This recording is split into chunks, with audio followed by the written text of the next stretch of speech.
හයි කොහොමද මේ මම ඉන්නේ මරිනා බේ එකේ පෝට් සිටි කොලම්බෝ මේ මට ඉතින් මම කරන දේත් එක්ක මට පොඩ්ඩක් කතා කරන්න ඉන්නවා මම ඒකයි කතා කරන්නේ මේ ගොඩ කට්ටිය මගෙන් අහනවා පර්සනලි ඔයා මොකද කරන්නේ මේ ටූරිසම් ඉන්ඩස්ට්‍රි එකේ එතකොට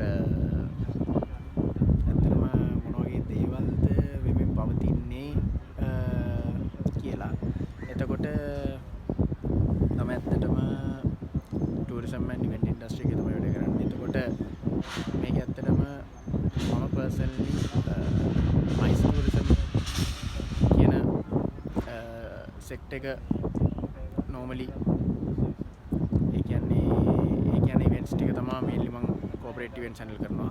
ඊට අමතරව මගේ පර්සනලි යන බ්‍රෑන්ඩ් එකකින් සහ මගේ යාළුවන්ගේ තියෙන කම්පැනිස් කීපයක් තියෙනවා. ඒ කම්පැනිස් එක්ක එකතු වෙලා අපි කීප දෙනෙක් එකතු වෙලා ඉතින් මේ යොට් ඉවෙන්ට්ස් කරනවා කොලම්බෝ පෝට් සිටි එකේ. ඉතින් මේ දැන් මම ඉන්නේ මරිනා බේ එකේ ඒ කියන්නේ තියෙන එක යොට් එක තමයි ඉන්නේ. එතකොට මේක කැටමරන් ටයිප් යොට් එකක්.